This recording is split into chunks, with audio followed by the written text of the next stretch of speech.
అందరికీ నమస్కారం.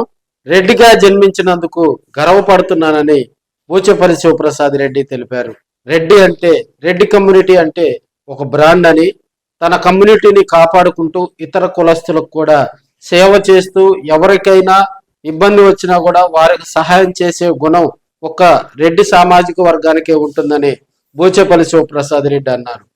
రెడ్డి జనాభ్యుదయ సమితి ఆధ్వర్యంలో ఒంగోలులోని కందుల ఓబురిల రెడ్డి గుండ్లకమ్మ రిజర్వాయర్ దగ్గర కూడా మరి ఈ కార్తీక వనభోజన మహోత్సవ కార్యక్రమంలో ఆయన ముఖ్య అతిథిగా పాల్గొని మాట్లాడారు. అదేవిధంగా రాబోయే రోజుల్లో మనకి ఒక రెడ్డి సామాజిక వర్గానికి సంబంధించినటువంటి వ్యక్తి కనుక సీఎం చైర్లో ఉంటే అందరికీ కూడా మేలు జరుగుతుందని, ప్రస్తుతం జగన్మోహన్ రెడ్డి గారికి ప్రజలందరూ కూడా సపోర్ట్ చేసి రాబోయే రోజుల్లో జగన్మోహన్ రెడ్డి గారిని కనుక సీఎం చేసుకుంటే, మన తరపున ఒక లీడర్ కనుక ఉంటే రాబోయే రోజుల్లో మనకే సమస్యలు వచ్చినా కూడా వాటిన్నింటినీ పరిష్కరించుకోవచ్చని బూచేపల్లి శివప్రసాద్ రెడ్డి చెప్పారు.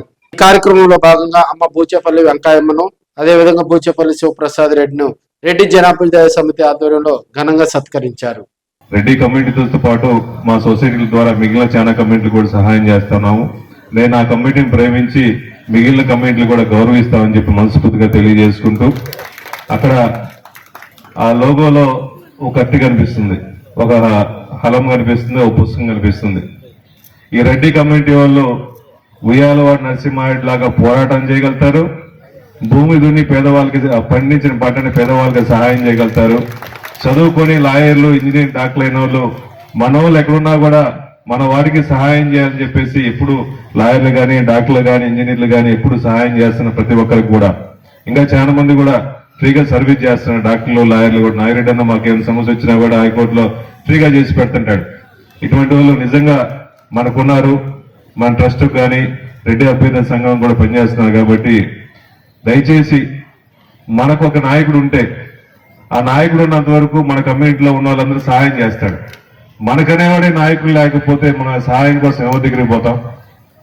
మనం పొడుచుకోవడం మానుకొని మన నాయకుడు మంచివాడిని తయారు చేసుకొని మన కోసం, పేద ప్రజల కోసం అందుబాటులో ఉండేవాళ్ళు. ఈ ప్రాంతంలో దివంగత నేత రాజశేఖర రెడ్డి గారు మల్లవరం డ్యామ్ సామిస్తే ఇంతమంది ఈ చుట్టుపక్కల ప్రాంతాలందరూ రైతులు సస్యశ్యామలం ఉన్నారు.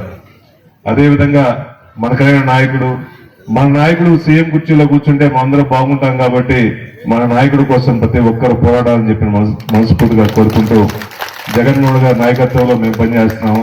ఇక్కడ ఏ సమస్య వచ్చినా కూడా మా చారిటబుల్ ట్రస్ట్ ద్వారా అందరికీ సహాయం చేస్తుంటాము. అట్లనే రెడ్డి అభ్యుదయ సంఘానికి కూడా సహాయం చేస్తామని చెప్పి మనస్ఫూర్తిగా తెలియజేసుకుంటూ, ఏ గ్రామంలో ఎక్కడ పోయినా ఒక సమస్య వస్తే ఆ గ్రామంలో పెద్ద ఎవరి దగ్గర పోయి కలిస్తే సహాయం చేస్తారంటే పలానా రెడ్డికి పోతే సహాయం చేస్తారని చెప్పేసి ఒక మంచి పేరు ఈ సమాజంలో మన రెడ్డి సామాజిక వర్గమే ఉంది. కాబట్టి అదేవిధంగా ప్రతి ఒక్కరు సంపాదించిన ప్రతి రూపాయి కూడా పేదవాళ్ళకి అందరికీ సహాయం చేసుకుంటూ, రెడ్డి సోదరిమణులకు సహాయం చేసుకుంటూ, ఎంతో ఉన్నత స్థాయిలో ఉన్న చాలా మంది రెడ్డిస్ కూడా, వేదిక మీద ఉన్నోళ్ళు, వేదిక కింద ఉన్న వాళ్ళు కూడా చాలా మంది సహాయం చేసే దాతలు ఉన్నోళ్ళు.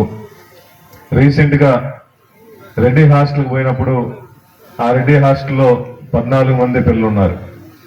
ఆ రెడ్డి హాస్టల్ చూడాలన్నా లోపల పోయే పరిస్థితి లేనప్పుడు పెద్దల బ్రహ్మాన్ రెడ్డి గారు కానీ, రమణారెడ్డి గారు కానీ నన్ను ఒక్కసారి రమ్మంటే నేను అక్కడ పోయి చూసినప్పుడు నాకే చాలా బాధగా అనిపించి, ఈ రెడ్డి హాస్టల్ని మళ్ళీ ఇంప్రూవ్ చేయాలని చెప్పేసి అనుకొని నా చేతనైనంత మా అమ్మ చారిటబుల్ ట్రస్ట్ కానీ, మా నాన్న బూచేపల్లి సుబ్బారెడ్డి గారి చారిటబుల్ ట్రస్ట్ ద్వారా ఆ హాస్టల్కు సహాయం చేశాము.